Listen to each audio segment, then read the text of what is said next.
다수당인 민주당의 이재명 대표가 현행 준 연동형 비례제를 유지하겠다고 밝히면서 오는 4월 총선은 현행 준 연동형 비례제로 치러질 것으로 보입니다.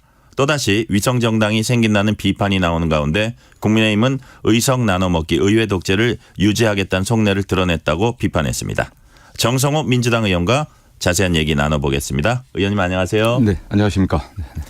이재명 대표가 현행 준 연동형제 유지하겠다 이렇게 밝혔습니다. 어떻게 평가하세요? 불가피한 선택이었다고 보고 있습니다. 일부에서는 멋지게 이기는 길을 선택한 거 아니냐고 얘기를 하는데 멋지지 않게 지는 길을 피하기 위한 차선책이 아니었나 생각합니다. 정치라고 하는 것이 모두를 만족시키는 최선은 거의 없다고 봅니다. 현실적인 차선인데 이 연동형이냐 병립형이냐 이 문제는 어떻게 보면 가장 나쁜 최악을 피하기 위한 차악의 선택이었다고 보고 있고요. 지난번에 4년 전에 연동형 비례제를 채택하면서 그 당시 민주당이 제시했던 그런 취지는 많이 퇴색됐습니다. 그러나 그 취지 소수당을 보호하고 국민의 표의 대표성 비례성을 좀 확보하기 위한 그 취지는 살려가야 되지 않겠나. 그리고 현재 그 양당제가 갖고 있는 아주 극단적인 대립과 이 폐해를 극복하기 위한 그 취지는 유지해야만 그래도 차후에 정치 발전이 있지 않겠나 이런 상황에서 불가피하게 선택한 거라고 봐야죠. 네. 이제 이 결정이 나오기 전에 이재명 대표가 이제 고민을 하던 시점에 정 의원님이 뭐라 그랬냐면 어려울 땐 대표가 손해보는 선택을 해야 한다 이렇게 조언을 했고요. 그제 문재인 전 대통령이 민주당의 우호적인 제3세력까지 함께 해야 한다 이런 말을 했습니다. 이런 것들이 이 대표 결정이 영향을 끼친 것 같아요. 제 얘기가 영향을 끼친 건 아닌 것 같고요. 다만 당 안팎에서 준연동형제를 강하게 주장하는 분들이 많이 계셨습니다. 그렇기 때문에 병립형으로 돌아간다고 하면 정치계에게 퇴보다라고 하는 굉장히 강한 요구들이 있었고 그것은 당내에서도 굉장히 강한 목소리가 있었고 당 밖에서도 시민사회단체에서도 소수정당 보호라든가 또 소수자 보호 표의 등가성 확보를 위해서는 연동형제 유지해야 된다라고 하는 목소리들이 워낙 컸기 때문에 또 거기에다가 또 대표교회에서 여러 차례를 약속을 하셨거든요. 위성정당 만들지 않고 준연동형제로 가겠다고 했기 때문에 어쨌든 그 약속을 지키는 차원에서도 이렇게 선택할 수밖에 없었다라고 말씀드리고 싶습니다. 네. 근데 이제 엄밀히 이야기하면 위성정당 만들지 않겠다는 게 이제 공약이었잖아요. 네, 그렇습니다. 네. 그 자체는 이제 깬 거라고 사실 봐야 되지 않습니까? 그 지난번과 같은 그 민주당 주도의 일방적인 위성정당은 아니고 시민사회단체 또는 소수정당과 연합해갖고 통합형 그 비례정당을 만들겠다고 했기 때문에 준위성정당이라고 봐야겠죠. 네. 네, 그렇군요. 어떤 말씀도 하셨냐면 꼼수가 아니라 상대방 반칙에 대응하는 차원이다. 이렇게 말씀하셨거든요. 지금 준연동형제의 취지를 살려고 하면 위성정당을 만들지 않는 게 그 정도 아니겠습니까? 그러나 지금 여당에서는 국민의힘에서는 위성정당을 만들겠다고 당당하게 얘기하고 있습니다. 그럼 그렇다고 하면 거기에 대응해서 민주당이 약속을 지킨다고 하는 그런 명목만 찾는다고 하면 비례대표 의석을 포기하는 꼴이 되지 않겠습니까? 그렇기 때문에 민주당만이 아니라 오히려 소수정당 또 시민사회단체 소수 세력들과 함께 연합해서 통합형 비례정당을 만든다고 하는 그런 차선택을 선택한 걸로 볼 수 있습니다. 네. 근데 이게 어떻게 보면은 사실은 이 선거제 이제 결정되는 게 사실 민주당에 달려 있거든요. 다수당에. 근데 그 국민의힘은 만약의 경우에 대비해서 이제 그런 액션을 취하던 건데 그게 이제 상대방 때문에 그랬다는 게 잘 이해가 안 되는 측면도 좀 있긴 합니다. 이게 지금 어쨌든 현행법대로 가게 되면 준연동형으로 갈 수밖에 없는 거거든요. 그 절충안을 냈지만 또 절충안에 대해서도 국민의힘이 동의하지 않는 상황이었습니다. 그리고 시간도 물리적으로는 부족했고요. 그렇기 때문에 어쩔 수 없는 선택이었다는 말씀을 드릴 수밖에 없습니다. 그 국민의힘 반응 좀 볼게요. 한동훈 위원장은 5천만이 큰 영향받을 선거의 선거제를 이재명이란 한 사람의 기분에 맞춰 정하는 건 민주주의 아니다. 총선에서 그래서 심판해야 한다. 그다음에 이제 박정아 수석 대변인은 명분은 껍데기고 실제로는 의석 나눠먹기 의회 독재 유지하겠다는 속내다. 이런 비난 어떻게 보세요? 근데 대통령께서 어떤 정책을 발표하면 대통령 기분에 따라서 결정한다고 얘기합니까? 그거 아니지 않습니까? 기본적으로 정당 민주주의라든가 또는 정당의 대의제 또는 의사결정 구조를 전혀 인정하지 않는 한동훈식 화법이라고 생각합니다. 검찰처럼 뭐 일방적으로 수사 명령 내리고 지휘하는 그런 책이 아니지 않습니까? 이게 만약 여기서 전당원 투표제를 했다고 하면 민주주의라고 얘기했겠습니까? 전당원 투표제 얘기가 나오니까 이게 개딸 포퓰리즘이라고 굉장히 강력하게 비판했거든요. 사실은 전당원들 그다음에 그들의 대의원 대의기구들 그다음에 뭐 당무위원회 최고위원회 또 당대표 있는 거 아니겠습니까? 최고위원회에서 합의해갖고 합의해서 대표에게 위임한 겁니다. 이것은 뭐 정당의 의사결정 과정에서 너무나 자연스러운 것이었고 오히려 이걸 갖고 또 뭐 민주당이 다 비례대표를 독식하겠다는 게 아니지 않습니까? 오히려 국민의힘이야말로 연동형의 취지를 완전히 무시하고 국민의힘만의 비례대표를 갖다 구성하겠다는 거 아니겠습니까? 그 비판은 오히려 국민의힘에 해당하는 거죠. 사실은. 향후에 어쨌든 협상을 하더라도 준연동형 틀 안에서 아마 하게 될 것으로 예상이 되는데요. 이 협상 여지가 없는 겁니다. 지금 협상은 불가능하다고 보고 있습니다. 예. 왜냐하면 협상이 아니라 이미 물리적인 시간 자체가 불가능하기 때문에 현행법대로 그냥 가는 겁니다. 예. 지난 총선 때 돌이켜 보면요, 소수 정당의 원내 진입 돕겠다. 하는 취지가 이제 무색해졌었거든요. 네네. 그때는. 네. 이번에 반복될까요? 아니면 좀 다를까요? 저는 그런 취지에서 이재명 대표가 통합형 또는 그 연합 비례정당을 만든다고 했기 때문에 예. 그 과정에서 당 밖에 있는 소수정당 그리고 시민사회단체의 어떤 여러 가지 목소리를 합해 갖고서 다만 민주당이 국민들에게 책임을 지고 있는 다수정당이기 때문에 좀 주도적인 역할을 하겠다. 그렇지만 소수정당과 시민사회 세력을 배려하겠다는 말씀 하신 걸로 알고 있습니다. 네. 네. 지난 주말에 이재명 대표와 문재인 전 대통령이 만나서 단합, 통합을 이제 강조를 했습니다.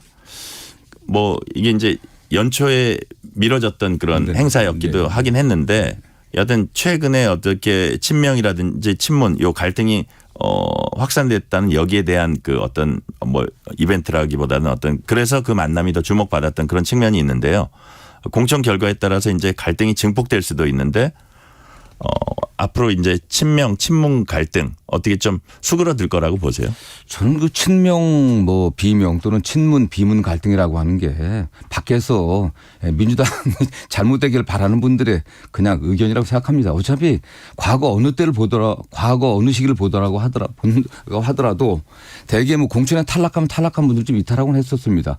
근데 과거 뭐 친박 비박 이명박 대통령 때는 뭐 친이 친박 네. 늘 있었습니다. 그다음에 노무현 대통령 때도 친노 비노 문재인 대통령 때도 친문 비문 이랬습니다. 사실 이런 갈등은 정치사에서 늘 있었던 거고요. 지금 현재의 갈등 수준이 과거보다 심하냐? 저는 절대 그렇지 않다고 보고 있습니다. 과거 친박 비박 간의 갈등은 훨씬 더 극심했었죠. 그건 뭐 그렇기 때문에 지금 당내 일부 인사들이 공천 과정에서 일부 탈락할 수도 있지 않겠습니까? 그러면 그게 그분이 뭐 친문이냐 또는 뭐 친명이냐 관련해 갖고 그런 비판이 나올 수 있지만 당의 전체 큰 흐름은 아니다. 오히려 지금은 문재인 대통령 말씀도 그렇고 당대표 중심으로 뭉쳐갖고서 총선에서 꼭 승리해서 윤석열 정권의 어떤 폭주를 막아야 된다라는데 의견이 모아지고 있다고 보고 있습니다. 네. 네. 이제 최종 공천 발표 전에 하위 20% 명단 발표가 이제 뭐 당내 갈등이랄지 분열이랄지 이제 분수령이 될 거다 이런 관측도 네네. 있어요. 예, 예. 거기 이제 곧 있습니까? 네네. 어떻습니까? 뭐 이번 주말 설 전에 뭐 발표한다는 그런 얘기가 임박하네요. 예, 그건 뭐 잘 모르겠고요. 다만 민주당의 지금 그 선출직 공직자 평가는 평가위원장이 1년 전에 임명됐습니다. 그리고 지난해 말에 이미 다 결정됐던 거거든요. 그렇기 때문에 이걸 갖고 어느 분이 들어가고 그분이 친명이냐 뭐 친문이냐 친명이냐 비명이냐 이렇게 해갖고 비판하는 건 적절치 않다고 보고 있습니다. 객관적인 평가를 했기 때문에 저는 거기에 다 수용을 해야 될 것이고요. 뭐 그에 따라서 공천이 발표된다고 하면은 정치적으로 뭐 합리적으로 결정해야 된다고 보고 있습니다. 네. 그 전에 보니까 좀 주요 인사 중에는 전병헌 전 의원, 유승희 전 의원 이런 분들이 또 당원들 데리고 탈당을 했더라고요. 그런데 후보 자격 심사 과정에서 예. 당규상 절대적 공천 배제 사유에 해당됐기 때문에 어쩔 수 없이 그런 결과가 나왔다고 보고 있습니다. 네. 아, 그렇군요. 안타깝습니다. 사실. 네. 추미애 전 장관이 문재인 정부 시절 청와대 비서실장들의 총선 불출마를 요구했습니다. 임종선 전 실장, 그다음에 노영민 전 실장 이런 분들이에요. 직접 거명하면서 아주 원색적인 말씀을 하셨어요. 그런데 정작 추미애 전 장관은 전략공천설이 나오고 있어요. 추 전 장관의 전략공천설 실체 혹은 가능성이 있는 겁니까? 모르겠습니다. 정치가 뭐 늘 가변적이지 않습니까? 뭐 살아있는 생물이라고 얘기를 하는데 지도부에서 어떤 결정을 할지 모르지만 현재까지는 그런 논의는 되지 않고 있는 것으로 저는 알고 있고요. 다만 노영민 임종석 전 비서실장에 관련해서는 윤석열 정권이 들어선 데 대해서 문재인 정부에서 가장 책임 있는 역할을 했던 분들이 책임을 져야 되는 게 아니냐 이런 일부 여론이 있는 것도 사실입니다. 다만 뭐 출마의 자유가 있는 거 아니겠습니까? 당의 공천 시스템 안에서 어떤 결정될 것을 보고 있습니다. 근데 아까 두 비서실장이 윤석열 정권 탄생에 책임이 있다 그러니까 그 반박을 하는 그 친문 분들이 선거에 나가서 떨어진 분은 이재명 후보다. 뭐 이렇게 또 반박하는 분들도 있어요. 그래서 어쨌든 그게 뭐 일부의 다 주장들 아니겠습니까? 예, 예. 저는 지금 단계에 와갖고 이거 국민들이 심판하는 거 아니겠습니까? 저는 그런 차원에서 당의 현재 그 공천 시스템 안에서 당 지도부와 또 공천관리위원회가 합리적으로 결정할 것을 보고 있습니다. 네. 친명계 핵심들이 뭔가 좀 뭐를 내려놔야지 된다 이런 주장들이 좀 있나 봐요. 늘 그런 네. 얘기는 늘 있어 왔는데요. 지금 당내에 친명계 핵심이라고 하면 되게 정성호라고 얘기를 하는데 저는 이재명 대표 좌장으로 이제 표현이 이재명 되시잖아요. 대표 체제 하에서 당직을 맡아본 바도 없고요. 제 지역구 같은 경우는 소위 말하면 그 좋은 지역이 아닙니다. 험지 중에 험지였습니다. 제가 국회의원을 무려 6번 출마했었는데 단 한 분도 공천 신청한 적이 없었어요. 신청한 분이 없었습니다. 경선해 본 적이 없습니다. 왜 그랬냐? 험지였기 때문에. 그래서 지역에서도 저를 고론한 분들이 양주가 험지였나요? 과거 험지였었죠. 정당 지지율이 20% 이상 차이가 나갔고 예. 민주당 계열 중에서는 제가 처음 된 겁니다. 지금은 거의 비슷한 수준이지만 그렇다고 해서 당내에 소위 말하면 친명계라고 해갖고 할 수 주요 당직을 맡은 분은 없습니다. 지금 주요 당직자들이 거의 대부분이 과거에 친문이셨던 분들이 더 많죠. 지금 연구원장이라든가 전략기획위원장, 네. 사무총장도 다 친명이 아니었습니다. 과거에는데. 그렇군요. 네.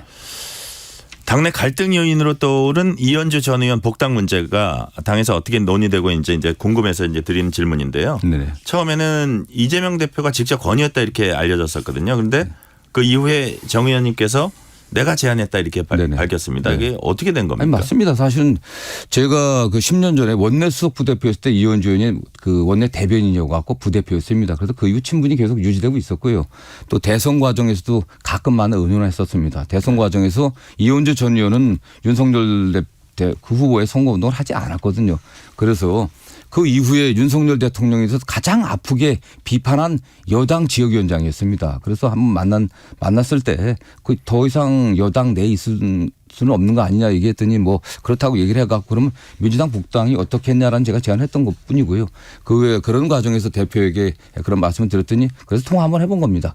그 이상도 이하도 아니고 현재 더 이상 크게 진척되는 바는 없고 당내에 또 이현주 의원에 대한 전 의원에 대한 거부감이라든가 비판은 굉장히 심해갖고 현재 상태에서는 그냥 이렇게 논란이 있는 게 아니라 그냥 그 상태에서 머물고 있는 거죠. 네. 그러니까 정리를 하자면 정 의원님께서 접촉한 사람은 정 의원님이고 그래서 이런 상황입니다라고 대표에게 말씀했더니 네. 대표는 그냥 한 통화 정도 한 거지 대표가 직접 나서서 권유한 건 아니다. 그런 말씀이시네요. 네, 북당이 어떻겠냐라는 말씀했던 걸로 저는 들었는데요. 다만 그 과정에서 저도 일방적으로 제가 혼자 한 게 아니라 주변에 몇몇 의원들에게 논의를 해보니까 네. 당내 거부감도 굉장히 크다고 말하는 분도 그렇지 않다. 윤석열 대통령에 대해서 가장 강력하게 비판해온 분이니까 같이 해도 괜찮겠다. 또 이런 분도 계셨습니다. 네. 그런 상황입니다. 상황입니다. 사실. 근데 이제 이현주 전 의원 재선 의원에 그래도 나름대로 정치적인 이제 비중이 있다고도 평가가 되는데 네네. 이런 분 데려오려면 솔직히 공천 문제를 얘기 안 할 수가 없는 네네. 거잖아요. 그렇다면 그 전에 이제 문재인 전 대통령에 대해서 비판 강도를 높였을 때를 기억하는 친문 의원들 입장에서는 되게 그 마음이 안 좋을 거란 네네. 말입니다. 그래가지고 공천 문제까지 얽혀 있으니까 심지어는 홍익표 원내대표 같은 분도 선당후사하고 총선 불출마를 고려해야 되고 이런 말씀까지 하셨어요. 뭐 아직 복당 결정되고 복당한 네. 상황도 아닌데 그런 얘기하는 것 자체가 좀 많이 나간 거 아니겠습니까? 또 본인도 지금 뭐 본인이 복당하겠다고 의사표시를 밝힌 게 아니거든요, 사실. 그래서 좀 개인적으로는 이현주 의원에게 좀 약간 미안한 생각이 좀 듭니다. 어쨌든 그런 생각이 들고 다만 지금 윤석열 정권의 무능과 폭주를 막기 위해서는 저는 많은 분들이 함께 했으면 좋겠다는 게 제 생각이고요.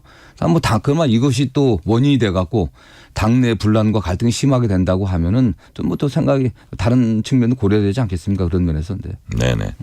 뭐 일각에서는 이현주 전 의원에게 손 내밀면서 왜 비명계에게 손 내밀지 않았냐 뭐 이런 비판을 하는 분들도 뭐 있어요. 그러지 않을 리가 있었겠습니까? 다 많은 분들이 접촉하고 말렸지만은 워낙 그 이재명 대표에 대한 또 비판과 또 거부감이 심했던 분들이니까 나가신 거죠, 사실요. 그렇게 보시는군요. 네. 국민의힘 이슈로 넘어가 볼게요. 서울 마포홀 출마 의사 밝히면서 사천 논란 빚었던 김경률 비대위원이 불출마 선언을 했습니다. 김 의원은 대통령실에 제한이나 압력 전혀 없었다 이렇게 못을 박았고요. 김경률 위원의 출마 선언과 불출마 선언 이런 일련의 과정 어떻게 보십니까? 아니 그 김경률 그 전 비대위원이 대통령실이라든가 외부에 압력이 없었다라고 말하는 건 너무 당연한 얘기고 그러나 그 말이 사실이라고 믿는 분이 있겠습니까? 저는 이것은 결국 한동률 비대위원장과 윤석열 대통령 사이의 어떤 갈등 그 사이에서 결정이 난 것으로 보고 있고요.